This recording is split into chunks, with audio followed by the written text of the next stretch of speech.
الحمد لله وحده والصلاة والسلام على من لا نبي بعد أما بعد قال الله تبارك وتعالى أعوذ بالله من الشيطان الرجيم بسم الله الرحمن الرحيم يا أيها الذين آمنوا كتب عليكم الصيام كما كتب على الذين من قبلكم لعلكم تتقون وقال تعالى شهر رمضان الذي أنزل فيه القرآن هدى للناس وبينات من الهدى والفرقان فمن شهد منكم الشهر فليصمه صدق الله مولانا العظيم سبحانك لا علم لنا إلا ما علمتنا إنك أنت العليم الحكيم رب اشرح لي صدري ويسر لي أمري واحلل عقدة من لساني يفقه قولي اللهم صل على سيدنا ومولانا محمد وعلى آل سيدنا ومولانا محمد وبارك وسلم قابل صد احترام بزرگوں، عزیز دوستوں اور بھائیوں، سب سے پہلے تو میں آپ حضرات کو دل کی گہرائی سے صدہا مبارکباد پیش کرتا ہوں کہ اللہ تعالیٰ نے آپ کو اور مجھے ہم تمام کو نعمت حیات سے سرفراز کیے رکھا، جس کی بدولت اللہ کی ذات سے قوی امید ہے کہ ہم رمضان الجیسا مبارک مہینہ انشاءاللہ ایمان و اسلام کی صحت کے ساتھ پا سکیں گے۔ اللہ سے دعا کرتے ہیں کہ اللہ تعالی ہمیں اتنی حیات مستعار ضرور عطا فرمائے کہ نہ صرف یہ رمضان بلکہ آنے والے کئی رمضان اللہ تعالی ہمیں ایمان کی سلامتی کے ساتھ نصیب فرمائے۔ بہت ہی بڑا مبارک مہینہ اب سر پر سایہ فگن ہونے جا رہا ہے، عبادتوں کا مہینہ ہے، نیکیوں کا مہینہ ہے، اور اللہ کا شکر ہے کہ بس 2 ہی 3 دن اب باقی ہے۔ ہو سکتا ہے منگل کو پہلا روزہ ہو، تو اللہ کا شکر ہے اللہ نے ہمیں یہ ساعت ہمایوں نصیب فرمائی۔ یہ مہینہ جو آنے جا رہا ہے سال بھر کی ہماری غلطیوں، کوتاہیوں، گناہوں، لغزشوں، خطاؤں سے ریکوری کا مہینہ ہے۔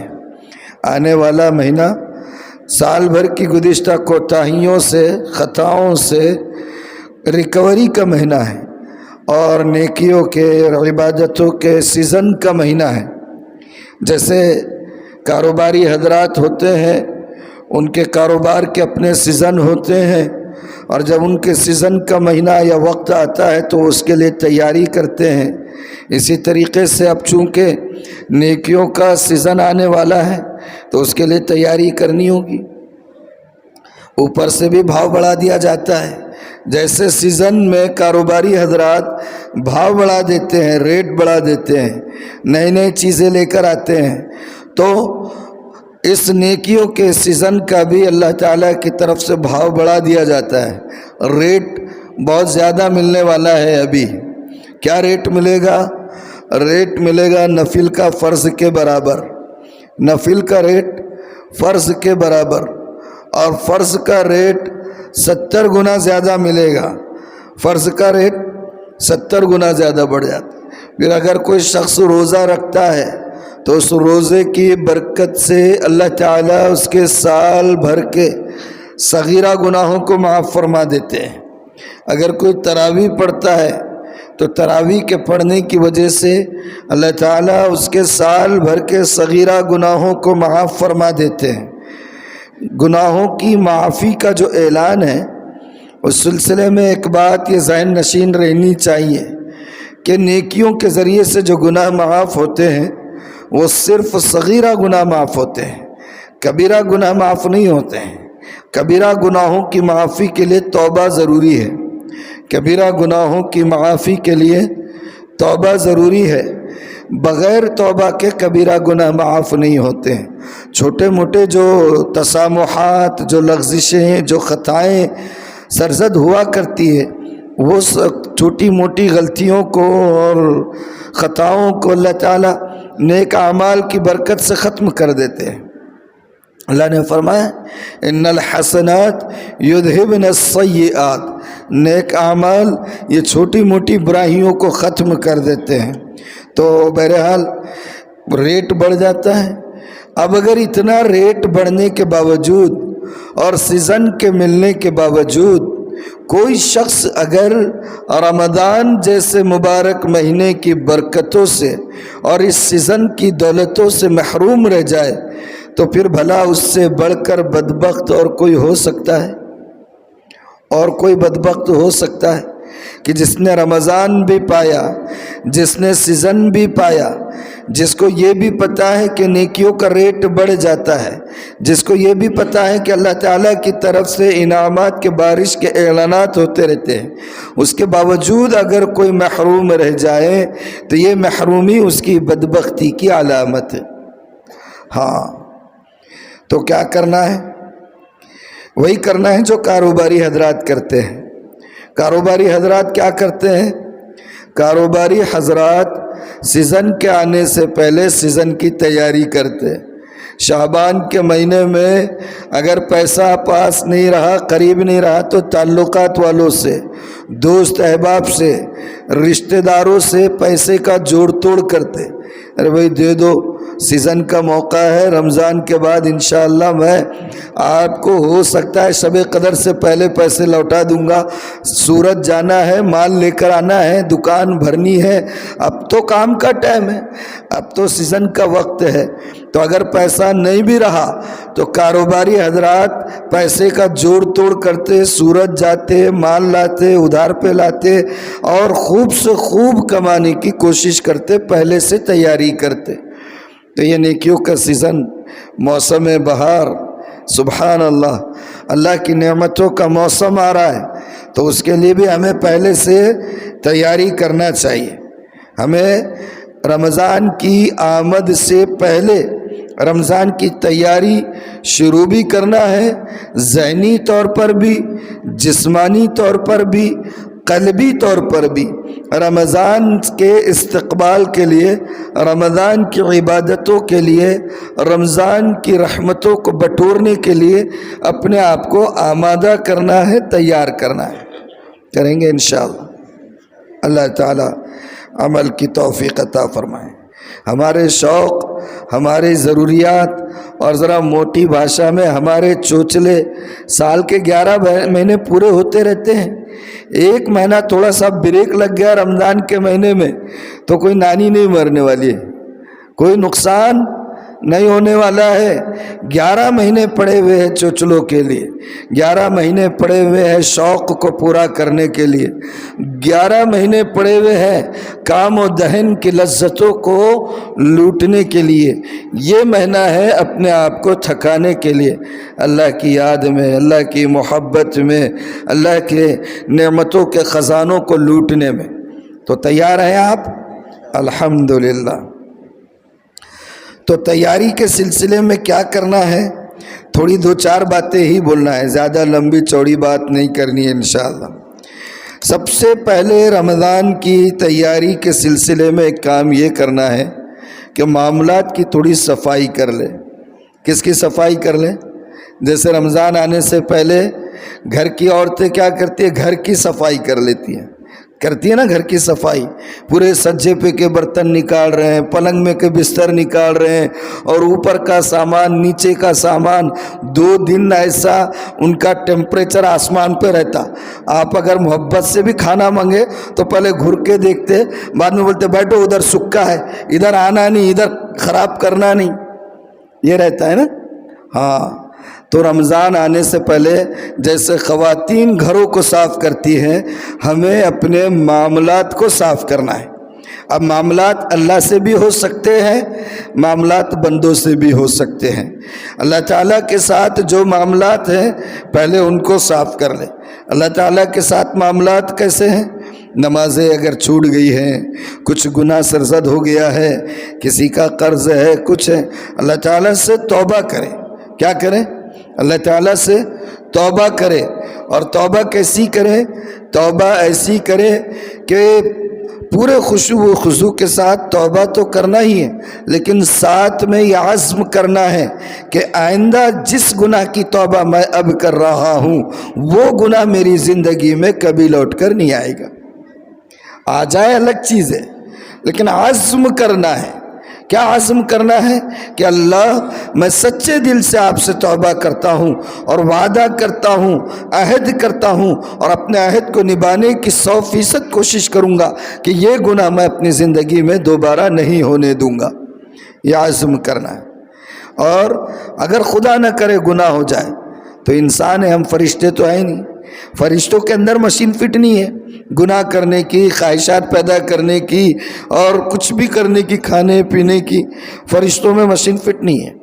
ہم انسان ہیں۔ اللہ تعالیٰ نے جو دل دیا ہے، یہ دل بڑا عجیب آئٹم اللہ تعالیٰ نے ہمارے سینے میں رکھا ہے، بڑی عجیب مشین اللہ نے ہمارے سینے میں رکھی ہے۔ اس میں جذبات بھی ہے، اس میں خواہشات بھی ہے، اس میں احترام بھی آتا ہے، اس میں محبت بھی پیدا ہوتی ہے، اس میں نفرت بھی پیدا ہوتی ہے، اس میں خواہشات بھی پیدا ہوتی ہے، اس میں اللہ کی یاد بھی پیدا ہو سکتی ہے، اس میں شیطانی امور کا شوق بھی پیدا ہو سکتا ہے۔ سارے آپشنل آئٹم جتنے ہیں، سب آپشنل آئٹم اللہ تعالیٰ نے اس میں رکھ دیے دل کے اندر۔ ہاں، تو اگر توبہ کے بعد پھر گناہ ہو جائے تو گناہ ہو جانا یعنی بہت بڑا معیوب بات نہیں ہے۔ ارے اللہ کے رسول نے فرمایا ہے ہر انسان گنہگار ہے۔ کوئی اگر یہ کہہ دے کہ مجھ سے گناہ نہیں ہوتا تو اس سے بڑا جھوٹا کوئی نہیں ہے، نبی اور صحابہ کے بعد۔ نبی اور صحابہ کے بعد کوئی اگر یہ کہہ دے مجھ سے گناہ نہیں ہوتا، اس سے بڑا جھوٹا کوئی نہیں۔ اللہ کے رسول نے فرمایا کل بنی آدم خطاء، ہر بنی آدم وہ گنہگار ہے، لیکن سب سے بہترین گنہگار کون؟ جو توبہ کر لے۔ گناہ انسان کے لیے معیوب بات نہیں ہے، یاد رکھے یہ جملہ، گناہ انسان کے لیے معیوب بات نہیں ہے، معیوب بات ہے اس گناہ پر قائم رہنا۔ گناہ انسان کے لیے معیوب نہیں ہے، معیوب ہے اس گناہ پر قائم رہنا۔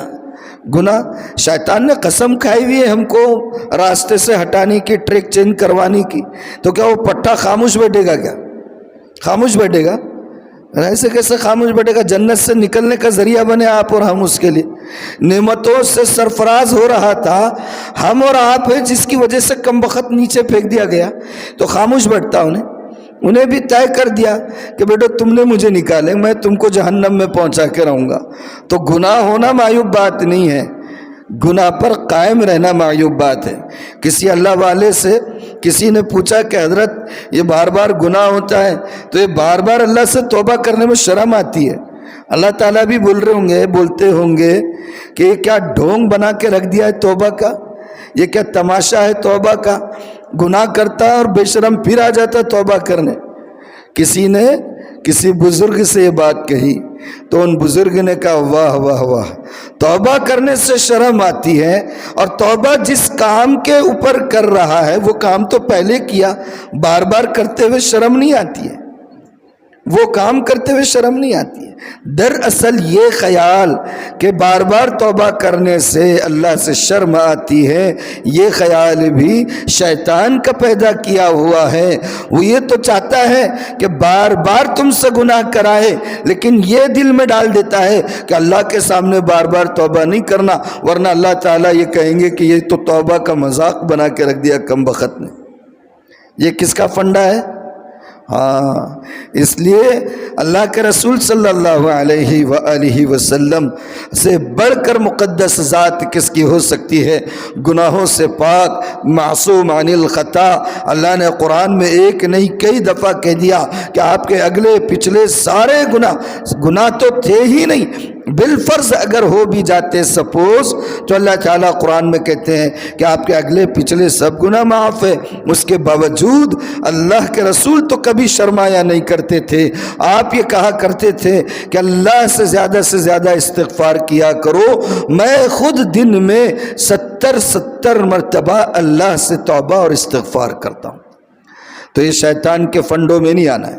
پہلا کام رمضان سے پہلے معاملات کی صفائی۔ اگر کسی کا قرض لیا ہوا ہے تو قرض کو ادا کرنے کی کوشش کرے۔ ہاں، کسی کا پیمنٹ پینڈنگ ہے اس کو پہلے کلیئر کرے۔ کسی کا حق دبایا ہوا ہے اس کو پہلے کلیئر کرے۔ والدین کی وراثت کا حصہ ملا، اس میں سے بہن کو نہیں دیا، بھائیوں کو نہیں دیا، اور ناک بن کر بیٹھے ہوئے ہیں، اور رمضان میں تہجد بھی ہو رہا ہے، تلاوت بھی ہو رہی ہے، اور خشوع و خضوع بھی ہو رہا ہے، آنسوؤں کی لڑی جو ہے بالکل جاری ہے۔ میں قسم کھا کے کہہ سکتا ہوں، مثال سے آپ کو سمجھاتا ہوں کہ اگر کسی پلیٹ میں، کسی برتن میں ہلکا سا سوراخ ہے اور آپ اس میں زمزم ڈالتے رہے یا دودھ ڈالتے رہے، قیامت کی صبح تک بھی آپ اگر اس میں زمزم اور دودھ ڈالتے رہیں گے، اس سوراخ کی وجہ سے نہ وہ زمزم ٹھہرے گا نہ وہ دودھ ٹھہرے گا، پورا کی پورا برتن خالی کا خالی رہے گا۔ کسی کا حق دبایا، بہن کو وراثت سے محروم کیا، کسی کا قرض لے کر اس کو نہیں چکایا، کسی کے ساتھ معاملات ہوئے تھے، کاروبار ہوئے تھے، ڈیلنگ طے ہو گئی تھی، اتنا پیسہ ہمارا ہم پر پڑتا ہے، ہم تم کو دے دیں گے، اور اس کے بعد مکر گیا، قیامت کی صبح تک عمر مل جائے عبادتیں کرتے رہے، قسم خدا پاک کی اس خالی برتن کی طرح اللہ کے سامنے جائیں گے جس میں کچھ نہیں ٹکا ہوگا۔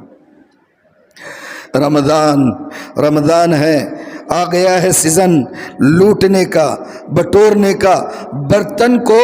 برتن کی پیون کاری کر لو، صاف کر لو برتن کو، اس میں سے کوئی چیز لیک نہیں ہونی چاہیے، اس طریقے سے برتن کو صاف و شفاف بنائیے۔ اللہ کے سامنے توبہ کریں اور بندوں کے ساتھ معاملات کو صاف کریں۔ رمضان کی پہلی تیاری یہ ہے، کیا کریں گے؟ ہاں، معافی تلافی کریں۔ والدین 3 مرتبہ کہہ رہا ہوں، اگر آپ کے والدین حیات ہے جائیے معافی مانگیے، اپنی گستاخیوں کی، اپنی زبان درازیوں کی، ان کے حقوق تلفیوں کی، ان سے معافی مانگے اور کہے کہ یہ رمضان کا مقدس مہینہ ہے، اللہ نے مجھے زندہ رکھا، آپ کو زندہ رکھا، یہ اس بات کی علامت ہے کہ اللہ ہمیں نوازنا چاہتا ہے، لیکن میں یہ نہیں چاہتا کہ کوئی کام ایسا رہ جائے جس کی وجہ سے میں اللہ کی نوازشوں سے محروم رہ جاؤں، اس لیے خدا کے لیے مجھے آپ معاف کر دیجئے۔ میں نے جتنی کوتاہیاں کی، جتنی گستاخیاں کی، جتنی زبان درازیاں کی، جتنی بے ادبیاں کی، جتنا آپ کا دل دکھایا، جتنا آپ کی مرضیات کے خلاف کام کیا، میں ان سب سے آپ سے معافی چاہتا ہوں، اور انشاءاللہ وعدہ کرتا ہوں وہ کام کرتا رہوں گا جو آپ کہتے رہیں گے، چاہے وہ کام میری مرضی کے خلاف اور میرے فائدے کے خلاف کیوں نہ ہو، میں اس کو پورا کرنے کی کوشش کروں گا، آپ مجھے معاف فرما دیں۔ اللہ کے رسول منبر پر جب تشریف لے جا رہے تھے اور جبریل بد دعا کر رہے تھے، ان بد دعاؤں میں ایک بد دعا کیا تھی، بلکہ پہلی بد دعا کیا تھی کہ ہلاک ہو وہ شخص جس نے اپنے بوڑھے ماں باپ یا ان میں سے کسی ایک کو پایا اور ان کی خدمت کے ذریعے سے جنت نہ کما سکا۔ جبرائیل بد دعا کرے اور رسالت مآب صلی اللہ علیہ وآلہ وسلم آمین کہے اور ہم اس زمرے میں چلے جائیں، تو کون ہوگا جو آپ کو اور ہمیں بچا سکے گا؟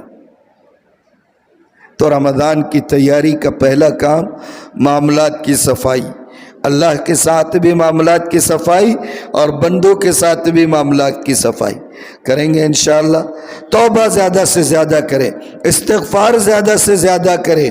یہ نہ سوچے، یہ ہرگز نہ سوچے کہ بار بار توبہ ہوتی ہے تو بار بار توبہ ہونے سے اللہ تعالیٰ کہیں یہ نہ سمجھ لے کہ اس کو شرم نہیں آتی ہے، منہ اٹھائے آ جاتا ہے، ایک مرتبہ عزم کرتا ہے پھر وہ گناہ کرتا ہے۔ یہی تو انسان کے بہترین ہونے کی علامت ہے، یہی تو کل بنی آدم خطاء وخیر الخطائین التوابون۔ ہاں، فرشتوں کو نہیں ہے آپشن، ہم کو آپشن ہے، اور آپشن کے بعد اللہ کی طرف رجوع کر رہے، تو اللہ تعالیٰ کو ایسے بندے بہت پسند ہے۔ بہرحال پہلا کام کیا کریں گے؟ معاملات کی صفائی۔ اللہ تعالیٰ سے بھی اور بندوں کے ساتھ بھی۔ اب دوسرا کام کیا کرنا ہے رمضان کے لیے؟ رمضان کے لیے اب رمضان کی آمد سے پہلے 2 ہی دن باقی ہیں، پیر یا منگل سے روزہ ہے، اس سے پہلے رمضان کے اپنے پورے ٹائم ٹیبل کا شیڈول بنا لیجیے۔ رمضان میں صرف کام، آرام اور اس کے علاوہ صرف عبادت۔ رمضان میں کام، آرام اور اس کے علاوہ صرف عبادت۔ ایک شیڈول بنائیے، طے کر دیجئے نظام الاوقات، وقت کا شیڈول بنا لیجئے اور اس کے حساب سے رمضان کو گزارنے کی کوشش کریں۔ دیگر کاموں کے لیے پورا سال پڑا ہے دیگر کاموں کے لیے۔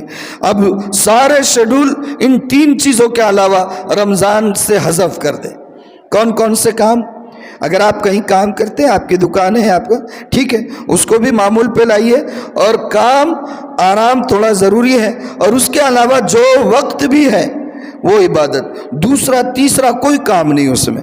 تو ایسے کچھ شیڈول اس کے لیے بنا لیجئے اور پورا وقت عبادت کے لیے فارغ کیجئے۔ کریں گے انشاءاللہ۔ ابھی سے آپ اگر عزم کریں گے، ذہنی طور پر، جسمانی طور پر، قلبی طور پر اپنے آپ کو پریپیئر کریں گے، تیار ہوں گے، تو کام آسان ہوگا، ورنہ پھر اچھوں کے لیے۔ ابھی ہمارے پاس جو تفسیر کا سلسلہ چلتا ہے، غزوہ تبوک کے سلسلے میں 3 صحابہ کا ایک واقعہ اس میں گزرا ہے کہ اللہ کے رسول نے غزوے کے لیے، جہاد کے لیے ندا لگائی، تو 3 صحابہ ایسے ہیں کہ جن کے پاس پورا ساز و سامان ہے، جنگ میں جانے کے لیے سواری ہے، ہتھیار ہے، صلاحیت ہے، صحت ہے، قوت ہے، اور وہ یہ سوچتے رہے میرے پاس تو قوت ہے، صلاحیت ہے، اللہ نے دیا ہوا سب کچھ ہے، سواری ہے، جب نکلنے کا وقت ہوگا میں ساتھ میں غزوے میں شامل ہو جاؤں گا۔ موقع ایسا آیا، یہی سوچتے رہ گئے۔ اللہ کے رسول جہاد پر روانہ ہو گئے، تب یہ خیال آیا کوئی بات نہیں، میں جوان ہوں، صحت مند ہوں، سواری میری اچھی تنومند ہے، میں پیچھے سے جا کر اللہ کے رسول کو لے لوں گا۔ لیکن یہ سوچتے سوچتے پورا وقت گزر گیا۔ جلیل القدر صحابی، وہ صحابی جو بدری صحابہ تھے، 50 دن تک اللہ کے رسول نے، اور اللہ کے حکم سے، اپنی مرضی سے نہیں، 50 دن تک اللہ کے رسول نے اللہ کے حکم سے ان صحابہ کا جو صرف پس و پیش کی وجہ سے پیچھے رہ گئے تھے، بائیکاٹ کروا دیا۔ اور ایسا خطرناک بائیکاٹ کہ قرآن کے خود الفاظ ہیں کہ ایسا بائیکاٹ تھا کہ ان صحابہ کو زمین اپنی 1000 وسعتوں کے باوجود تنگ محسوس ہو رہی۔ تو پہلے سے تیار کر لے اور عزم کر لے، اور رمضان آتے ہی اس شیڈول پر کام کرنا شروع کر دے۔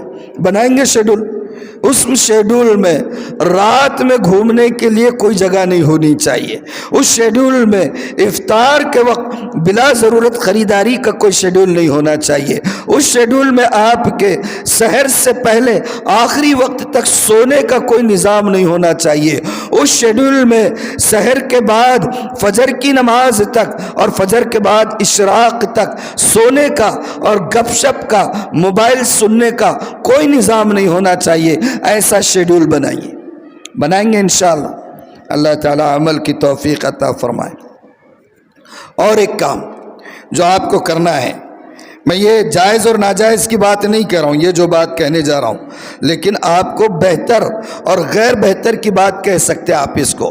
خدا کے واسطے اس رمضان میں کوشش کرے آرام والی تراویح کا اہتمام کریں۔ کون سی تراویح کا اہتمام کریں گے؟ آرام والی، ٹھہر کر اطمینان سے، ہر حرف آپ کو اللہ کے کلام کا، اللہ کی ذات اقدس سے نکلے ہوئے کلام مبارک کا ہر لفظ آپ کو سمجھ میں آئے تراویح میں، ایسی تراویح کا اہتمام کیجئے۔ یہ 3 دن کے اور 10 دن کے اور شبینوں کے چکر میں مت پڑیے۔ میں نے پہلے ہی کہا، میں آپ کو جائز اور ناجائز کی بات نہیں بتا رہا ہوں، بہتر اور غیر بہتر کی بات بتا رہا ہوں۔ اللہ کا کلام، اللہ کی ذات سے نکلا ہوا کلام، دنیا میں واحد کلام خدا ہے جو براہ راست جس کا تعلق اللہ کی ذات سے ہے، نہ خانہ کعبہ ہے اور نہ کوئی چیز ہے جس کا براہ راست تعلق اللہ کی ذات سے ہو۔ قرآن اللہ کی ذات سے نکلا ہوا کلام ہے، سال میں ایک بار موقع ہوتا ہے ہم جیسوں کے لیے جو محروم ہیں اللہ کے کلام کو سینے میں محفوظ رکھنے سے، ہم جیسوں کے لیے یہ بہت بڑا اللہ کا کرم ہوتا ہے کہ کھڑے کھڑے ہم پورا قرآن سن سکتے ہیں، پورا قرآن ہماری سماعت سے گزر سکتا ہے۔ تو خدا کے لیے آرام والی تراویح کا اہتمام کرے، جلد بازی والا اہتمام نہ کرے۔ اور جہاں پر آرام سے ہوتی ہے ہمارا مزاج ہی عجیب الٹا ہو گیا ہے، اللہ کی پناہ پتہ نہیں کیسا مزاج بنا ہوا ہے۔ تراویحوں کے بعد ہمارے تبصرے ایسے ہوتے ہیں، ارے کیا حافظ صاحب ہے ماشاءاللہ ہمارے پاس کے، پورا سوا پارا انہوں نے جو ہے 1 گھنٹے میں تراویح بھی، عشاء بھی، وتر بھی سب ختم کر دیے۔ کیا صلاحیت مند ہے، کیا روانی سے پڑھتے ہیں اور کیا شستگی سے پڑھتے ہیں اور کیا شائستگی سے پڑھتے ہیں۔ جو جانکار ہوتے وہ جانتے ہیں کہ روانی میں کئی فرق محسوس نہیں ہوتا اگر پاؤ پارا بھی چھوڑ دیا تو، اگر ایک رکوع بھی چھوڑ دیا، اور ایسے پکے ماہر ہو جاتے پٹھے وہ بھی اللہ کے بندے، اتنی روانی سے کٹا مار دیتے سمجھ میں بھی نہیں آتا، 1 رکوع غائب، 2 رکوع غائب، سیدھا پڑھتے چلے جاتے اور ہم جھومتے چلے جاتے۔ تو اللہ کے بندو اگر کہیں ایسا ہو کہ آدھے گھنٹے میں، پون گھنٹے میں تراویح بھی، عشاء بھی، وتر بھی ختم ہو رہی ہیں تو فخر مت کریں کہ سوچے کہ ایسے کیسے ممکن ہے کہ اتنے جلدی یہ ساری چیزیں ہو جائے۔ 20 رکعت اس کی، 17 رکعت اس کی، اور پھر تراویح میں پورا ایک قرآن، اور پھر 4 رکعت کے بعد وقفے، اور پھر نمازوں کے بعد، عشاء کے بعد کا تھوڑا وقفہ، یہ کیسے ممکن ہے؟ تھوڑا اپنے آپ کو مضبوط بنائیے اللہ کے راستے میں، اللہ کے کلام کو سننے میں۔ اگر مجاہدہ برداشت نہیں کرو گے تو کس چیز میں مجاہدہ برداشت کرنا ہے؟ دشمنوں سے کٹنے کے لیے اپنے آپ کو تیار کرنا ہے کیا؟ خدا کے لیے اس کا اہتمام کرے، پورا رمضان پوری تراویح پڑھنے کا اہتمام کرے، یہ شبیناؤں کے چکر میں مت پڑو۔ کیا کہہ رہا ہوں آپ سے، درخواست ہے میری، اس کا اہتمام کرو۔ آج کل گزشتہ 8-10 سالوں سے ہمارے شہر میں نہیں، اب تقریباً ہر جگہ ایک اس کی ہوڑ چل پڑی ہے، جہاں دیکھو اب رمضان میں شادی خانوں میں، فلاں جگہ ٹیرس پر، اور پتہ نہیں گھر میں کہاں کہاں شروع کر دیں۔ جہاں مجبوری ہے، جہاں ایک دم فلی کمرشل ایریا ہے، مسجد دور دور تک نہیں ہے اور پھر لوگوں کو جانے کا رہتا ہے، تو وہاں مجبوری ہے۔ گھنی آبادی، مسلم میجورٹی ایریاز، مساجد کی اللہ کے کرم سے بہتات، حفاظ کرام کی کرم بالائے کرم یہ کہ بہتات، اور اس کے باوجود ہم ڈنڈی مارنے کے چکر میں مناسب نہیں ہے۔ خدا کے واسطے پورا رمضان پوری تراویح مکمل اور اہتمام سے اور صحیح پڑھنے والوں کے پیچھے پڑھنے کا اہتمام کریں گے انشاءاللہ۔ تو اب ذرا آپ بتائیں تو صحیح، میں ہاتھ اٹھانے کا نہیں بولوں گا، مجھے خالی ایسا اشاروں میں ہی بتا دو کہ کون کون ہے جو شبینہ میں جانا چاہتا ہے۔ کوئی ہے جو شبینہ میں جانا چاہتا ہے؟ احتیاط کریں، ٹھیک ہے، احتیاط کریں گے انشاءاللہ۔ اللہ تعالی عمل کی توفیق عطا فرمائے۔ جس قرآن کو آپ تراویح میں سنتے ہیں اللہ کے کرم سے، یہ مبارک مہینہ ہے، اس مہینے کو قرآن سے نسبت ہے۔ اللہ نے قرآن میں فرمایا شہر رمضان الذی انزل فیہ القرآن، رمضان کا مہینہ وہ ہے جس میں ہم نے اس قرآن کو اتارا ہے۔ قرآن کو رمضان سے خصوصی نسبت حاصل ہے۔ تو ہمارے وہ تمام بھائی جن کو قرآن پڑھنا نہیں آتا ہے، یہ ایک تیاری کا، رمضان کی تیاری کا یہ بھی ایک کام ہے کہ میرے وہ تمام بھائی جن کو قرآن پڑھنا نہیں آتا ہے، یا پڑھنا تو آتا ہے تجوید سے نہیں آتا ہے، روانی سے تسلسل کے ساتھ نہیں پڑھ سکتے، کچھ وقت فارغ کرے۔ غنی پوری کی مسجد والوں، آپ خوش نصیب ہیں کہ آپ کا مؤذن بھی ایسی قرأت کرتا ہے کہ سبحان اللہ سبحان اللہ، بہت پیاری آواز ہے مؤذن کی، فارغ رہتا ہے مؤذن آپ کا، مسجد کے اندر ہی ہمیشہ مستقل ہے۔ کیوں نہیں مجھے سمجھ آتی ہے کہ نوجوان رمضان میں اس موقع کا فائدہ اٹھائے، وہ حافظ صاحب سے درخواست کرے، اور فری میں نہیں کرنا، میں آپ کو ہرگز رائے نہیں دوں گا، فری میں نہیں کرنا، فری کی کوئی چیز کی کوئی اہمیت نہیں رہتی اور اس کا فائدہ بھی نہیں ہوتا ہے۔ آپ بولو مجھے آدھا گھنٹہ دیجئے، میں انشاءاللہ آپ کو 1000 روپیہ دوں گا، 500 روپیہ دوں گا، یہ رمضان میں مجھے فجر کے بعد عشاء کے بعد کبھی آپ وقت طے کر لیں، اور ایسے نوجوان جن کو قرآن نہیں آتا پکڑ لیں اس کو، بندہ اللہ کے بندے کو بہت اچھا قرآن پڑھتا ہے، تیار کریں۔ میں نے اس حوالے سے ان سے بات بھی نہیں کی، روانی میں جو بات آ رہی کہتے چلے جا رہا ہوں۔ ہاں کتنے خوش نصیب ہے آپ، کیسا قرآن پڑھنے والا حافظ آپ کو مؤذن ملا ہے۔ تو جس کو نہیں آتا ہے پکڑے، حافظ صاحب بھی ماشاءاللہ، حافظ عبدالواسع صاحب وہ بھی بہترین پڑھتے ہیں، فارغ رہیں گے رمضان میں، کوئی نظام نہیں ہوتا ہے مکاتب کا، پکڑے ان کو بھی، کہیے کہ ہمیں آدھا گھنٹہ دیجئے، اور آدھا گھنٹہ ان کے پاس بیٹھ کر تراویح کے بعد یا فجر بعد جو وقت مناسب سمجھے ان کے ساتھ بیٹھیے، طے کیجئے وقت، اور اپنے قرآن کو درست کرنے کی کوشش کریں گے کہ انشاءاللہ۔ ہاں شرمنا نہیں ہے، صحابہ کی بڑی تعداد جب ایمان قبول کی تھی، بچے تو انگلیوں پر گنے جاتے ہیں، بڑے انگلیوں پہ نہیں گنے جا سکتے ہیں، ہے نہیں؟ حضرت ابوبکر صدیق میرے اور آپ کے آقا کے ہم عمر تھے، عمر فاروق آپ کے تقریباً ہم عمر تھے، 19-20 کا فرق ہوگا۔ گنے چنے صحابہ تھے، حضرت علی تھے، حضرت انس تھے، حضرت عبداللہ ابن عباس تھے، ابن عمر تھے، یہ ایسے انگلیوں پر گنے جا سکتے ہیں جو بچے تھے، باقی تو سب کوئی بوڑھے ہیں۔ حضرت ابوبکر کے والد جب ایمان قبول کیے تو ان کی بھویں ان کی آنکھوں پر پوری پڑ گئی ہوئی تھی اور پوری سفید ہو چکی تھی، داڑھی بھی پوری سفید ہو چکی تھی۔ اللہ کے رسول نے دیکھا تو کہا کہ بھئی تھوڑی مہندی لگوا دیا کرو، بہت زیادہ ہی سفید دکھ رہے ہیں۔ ایسے وہ لوگ تو شرمیں نہیں، ان کو تو حیا نہیں آئی دین کو سیکھنے میں، تو پتہ نہیں ہم کو کیوں حیا آ جاتی ہے۔ مجھے ایسا لگتا ہے ہم انسانوں کا مزاج ہے، ہمارے ساتھ اگر ٹیگ لگ جاتا ہے ڈاکٹر کا، ٹیگ لگ جاتا ہے انجینئر کا، ٹیگ لگ جاتا ہے ٹیچر کا، ٹیگ لگ جاتا ہے پروفیسر کا، ہیڈ ماسٹر کا، بزنس ٹائکون کا، اور بہت بڑے کامیاب تاجر کا، تو انہیں سمجھتا ہے کہ یہ ٹیگ لگ گیا تو باقی دنیا کی سارے چیزیں ماں پیٹ سے حاصل ہو جاتی کہ کیا ہے کہ ایسا نہیں ہے۔ ہر چیز کا ایک میدان رہتا ہے، آدمی جس میدان کا ماہر ہے اس میدان سے ہٹ کر وہ کام نہیں کر سکتا ہے۔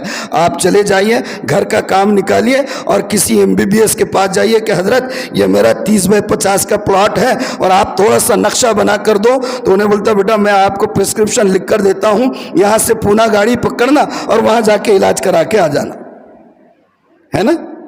تو قرآن کا علم، تجوید کا علم، یہ سب بھی تو اس کا ایک اپنا میدان ہے، اس کے میدان کے ماہرین سے اور جاننے والوں سے سیکھنا ہوگا۔ شرم نہ کریں گے شرم نہیں کریں گے تو یہ موقع غنیمت ہے، موقع غنیمت ہے۔ حافظ محمود کو، حافظ واسع کو پتہ نہیں ان کے جذبات کیا ہے، میں نے اپنے جذبات رکھ دیا، تیار کیجئے اور فری میں مت پڑھیے، پیسے دیجئے ان کو اور پڑھیے۔ وقت لگائیں گے، آپ پیسے دیں گے تو آپ کو لگے ارے کہیں کو پھوکٹ میں تھوڑی پڑھا رہے بھائی، جانا پڑتا، جو مہینے میں 30 دن تو رہتے، 5 دن غائب ہو گئے تو اس میں کچھ کم رہ جائیں گا، ایسا رہتا ہے۔ پیسے دیے تو اپنے کو بھی احساس ہوتا، تو کریں گے انشاءاللہ۔ اس کا اہتمام کریں قرآن کو صحیح کرنے کا۔ اور دوسرا، قرآن جن کو پڑھنا آتا ہے وہ رمضان سے پہلے یہ طے کر لے کہ مجھے اس رمضان میں اتنے قرآن ختم کرنا ہے۔ آپ اگر کوئی ٹارگٹ طے کریں گے تو ٹارگٹ کو اچیو کرنا آسان ہے، اور اگر بنا کسی ٹارگٹ کے بس ایسے ہی رمضان میں گھس گئے تو نہیں ہوتا ہے۔ زیادہ سے زیادہ قرآن سے تعلق، مجھے اکثر حضرت شیخ کی بات یاد آتی رہتی ہے، آپ کو سنا چکا ہوں لیکن یاد آ گئی، پھر بتا دیتا ہوں کہ کیسے قرآن کا اکابرین کے ساتھ تعلق ہوا کرتا تھا۔ حضرت شیخ نور اللہ مرقدہ نے اپنے آپ بیتی میں لکھا ہے کہ رمضان کا مہینہ شروع ہوا، وہ تلاوت کر رہے تھے، ان کے کوئی رشتہ دار ان سے ملنے آئے، قریبی اور بے تکلف ان کے ہم عمر ملنے کے لیے آئے، تو اتفاق سے ظہر کی نماز کے وقت میں آئے۔ سلام کی نماز سے پہلے حضرت نے نماز پڑھی، حجرے میں گئے، تلاوت شروع کر دی۔ وہ بندہ ملاقات کے انتظار میں تھا، سوچا کہ بھئی تلاوت کر لیں گے تو ملاقات کر لوں گا، انتظار کرنے لگ گئے۔ حضرت تلاوت کرتے رہے، کرتے کرتے عصر کا وقت ہو گیا، اندازہ ہی نہیں ہوا، اذان ہوئی تو نماز کے لیے مسجد میں آگے بیٹھ گئے۔ وہ صاحب بولے کہ اب چلو ٹھیک ہے، ظہر سے عصر ہی ہوا، عصر کے بعد بات کر لوں گا۔ عصر کی نماز ہوئی جیسے ہی حضرت اٹھے، فوراً حجرے میں پھر داخل ہو گئے اور پھر قرآن لے کر بیٹھ گئے، اور جو تلاوت کرتے رہے تو وقت کا احساس نہیں ہوا، سیدھے جو ہے غروب آفتاب کا وقت ہو گیا۔ مغرب کی نماز پڑھے اور مغرب کے بعد ان سے ملاقات ہو رہی، تو وہ صاحب نے کہا، حضرت نے لکھا ہے، اس نے کہا کہ زکریا رمضان تو ہمارے پاس بھی آتا ہے، ایسا بخار لے کر رمضان نہیں آتا ہے ہمارے پاس۔ تو رمضان کا بخار چڑھانا پڑے گا. خاص طور پر قرآن کے حوالے سے قرآن سے شغف رکھیے، جتنا ہو سکتا ہے اس مہینے میں قرآن کو پڑھیے، سمجھنے کی بھی کوشش کیجیے.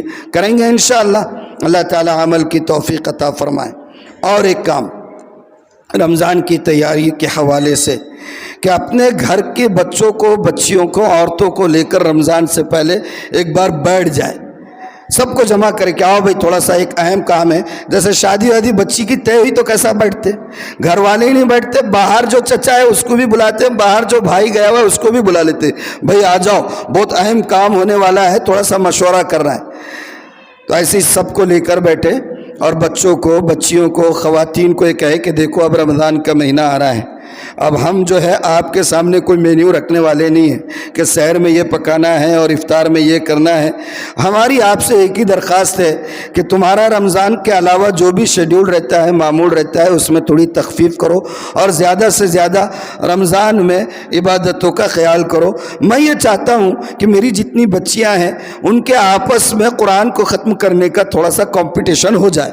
دیکھتے ہیں کس کے قرآن زیادہ ہوگے، جس کے زیادہ قرآن زیادہ ختم ہوں گے انشاءاللہ میری طرف سے اس کو یہ انعام، فلاں ڈریس اور فلاں نیا جو مارکیٹ میں ایک سے ایک ٹرینڈ آتے رہتے ہیں سب، تو کچھ تو بھی ایسا دینا، اور لالی پاپ نہیں دینا، سچ مچ دینا، سچ مچ دینا. اس طریقے سے بچوں میں شوق پیدا کرے، خواتین میں شوق پیدا کرے، ان کو تیار کرے. رمضان میں کچن میں عورتوں کو کم سے کم جانا پڑے اس کی کوشش آپ کریں، اس کا خیال آپ کریں گے تو ہی ہوتا. عورت شوق سے نہیں جاتی کچن میں بھی، ہمارے سارے رہتے چوچلے، ان کو جانا ہی پڑتا مجبوراً، نہیں تو معلوم ہے رمضان میں کھاتا پیتا کچھ نہیں ہے، غیر ضروری ہائپر ہو گیا تو ٹینشن میرے کو دے دیتا، یہی ہوتا. ہاں جو چین اسموکر ہوتے نا، چین اسموکر، رمضان کا مہینہ آیا تو ان کا جو ہے دماغ کا ٹیمپریچر آسمان پہ رہتا، آسمان پہ. خاص طور پر آفیشیلز جو ہوتے ہیں نا، اگر اسموکنگ کرنے والا ہے، گلف ولف کے شیخ بہت رہتے آخری، اگر رمضان آ گیا انہیں اسموکنگ کرنے والا اور روزہ رکھا تو سامنے امپلائز کچھ بھی غلطی کرا تو انہیں آخری لیول پہ پہنچ جاتا. تو ایسا آپ مت کرنا، عورتوں کو، بچوں کو تھوڑا موقع دو عبادت کا. کریں گے انشاءاللہ. ان کے اندر کمپٹیشن لگاؤ تلاوتوں کے، عبادتوں کے. فضائل رمضان حضرت شیخ کی سبحان اللہ بہترین کتاب ہے جو آپ کو عبادتوں پر ابھارے گی، رمضان کی عبادتوں کا شوق آپ کے اندر پیدا کرے گی، اس کی پڑھنے کا معمول بنائے. دوسری بہت ساری کتابیں ہیں جو سمجھ میں آتی ہے آپ کو اس کا اہتمام کریں کہ رمضان میں گھر میں اس کتاب کا اہتمام کریں گے تاکہ بچوں کو عبادت کا شوق پیدا ہو. اور ایک کام، یہ سارے رمضان کی تیاری کے کام ہیں، اور ایک کام کیا کریں گے، صدقے کا زیادہ سے زیادہ اہتمام کر لے. موقع ہے. اللہ کے رسول کے بارے میں حدیث میں آتا ہے کہ یوں تو سال بھر آپ کیا کرتے تھے لیکن رمضان میں آپ کا ہاتھ ایسے کھل جاتا تھا جیسے تیز آندھی میں ہوائیں کیسے چلتی ہے ویسے آپ کا صدقے کا ہاتھ چلا کرتا تھا. بس اللہ کے رسول کا آپ بخشے بخشائے، کوئی گناہ نہیں، کوئی بلا آپ پر آ نہیں سکتی، لیکن آپ رمضان میں صدقے کا اتنا اہتمام کرتے جیسے تیز آندھی کا. خود کریں، اپنی اولاد کو عادی بنائیں. آپ اگر اللہ نے آپ کو نوازا ہوا ہے تو یہ سوچے کہ میں اپنے ہر بچے کو 10 روپیہ روز کے حساب سے، 20 روپیہ روز کے حساب سے، 10 روپیہ روز کے حساب سے مہینے بھر کا کتنا ہوتا ہے 600 روپیہ، اور اگر 20 روپے کے حساب سے 1200 روپے، 1200 کی کیا اہمیت ہے. چائے اور گٹکے اور اس میں مہینے بھر میں آدمی کا پرسنل ایکسپنسز کتنا ہوتا ہے، الگ سے نکال کے بچے کو دے دے، یا جو ہے اپنے پاس رکھ کے روزانہ فجر کے وقت دے، بیٹا آج یہ آپ کو صدقہ کرنا ہے، معمول بنا دے. رمضان کا کوئی دن نہ آپ کا نہ آپ کی اولاد کا صدقے کے بغیر گزرنا نہیں چاہیے. اور دوسری بات، امداد کا کام.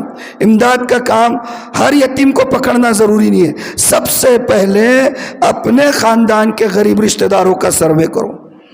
آج الٹی گنگا بہنے لگے یہ معاشرے میں، قریب کے رشتہ دار چولہے جلتے نہیں ہیں اور معلوم ہوا ہے کہ ہزاروں روپے، لاکھوں روپے برباد کرتے ہیں. مدارس میں دے رہے، مکاتب میں دے رہے، مساجد بن رہی ہیں، فلاں ہو رہا ہے، فلاں ہو رہا ہے، اور معلوم ہوا رشتہ دار محروم ہے. ترتیب ہے اللہ نے ترتیب دی ہے. سب سے پہلے قریب کے رشتہ دار اگر ضرورت مند ہے ان کا خیال کرے, اس کے بعد یتیم اور بیوائیں, اور پھر سب نظام چلتا رہے گا. زکوٰۃ ضروری نہیں ہے رمضان میں دے, لیکن ایک معمول بن گیا, اس لیے اس کے طرف بھی توجہ دلا رہا ہوں کہ زکوٰۃ کی ادائیگی کا اہتمام کریں. زکوٰۃ رک جائے گی تو حالات بگڑ جائیں گے. یہ اللہ کا نظام ہے, اس کو سمجھنے کی ضرورت ہے. بہرحال کریں گے انشاءاللہ تیاری. اللہ تعالیٰ عمل کی توفیق عطا فرمائے. وقت کافی ہو گیا, کچھ اور باتیں بھی تھی. اللہ نے اگر حیات مستعار دی اور توفیق شامل حال رہی تو انشاءاللہ آئندہ جمعوں میں بات آپ کے سامنے آتی رہے گی. جتنی کچھ باتیں میں نے کہی ہے صرف یوں سمجھ لے کہ میں ہیڈنگ کے طور پر بول دیتا ہوں تاکہ آپ کے ذہن نشین ہو جائے. سب سے پہلے اپنے معاملات کی صفائی کرے, اللہ سے بھی اور بندوں سے بھی. اللہ سے معاملات کی صفائی یہ ہے کہ توبہ کر لے, گناہوں سے رک جانے کا عزم کر لے. بندوں کا یہ ہے کہ معاملات کو صاف کر لے. قرض لیا ہے ادا کر دے, پیمنٹ پینڈنگ ہے وہ لوٹا دے, والدین کی وراثت میں حصہ ملا بھائی بہنوں کو نہیں دیا ہے وہ لوٹا دے. میں نے اس کی مثالیں دیا وہ نہیں دہراؤں گا آپ کو, ٹھیک ہے. پھر رمضان کا ایک شیڈول رمضان سے پہلے بنا لے, اور اس میں صرف 3 کام ہو. آپ کا اپنا جاب کا کام ہے یا دکان وغیرہ کا وہ کام, آرام, اور اس کے علاوہ صرف عبادتوں کے لیے وقت ہو, دوسرے چیزوں کے لیے وقت نہ ہو. آرام والی تراویح کا اہتمام کرے, شبینہ کے پیچھے مت جائے, اور کچھ وقت قرآن کو سیکھنے کے لیے نکالے. گھر والوں کو لے کر بیٹھے اور انہیں ذہنی طور پر تیار کرے. روزانہ صدقے کا اہتمام کرے اور زکوٰۃ کا ادائیگی کا اہتمام کرے. یہ سارے کام اگر کر لیں گے رمضان سے پہلے انشاءاللہ اللہ کی ذات سے قوی امید ہے کہ رمضان کما حق ہو گزرے گا اور ہم اس کے انوارات سے اور اس کے برکات سے انشاءاللہ محروم نہیں رہیں گے. اللہ تعالی عمل کی توفیق عطا فرمائے. وآخر دعوانا الحمدللہ رب العالمین.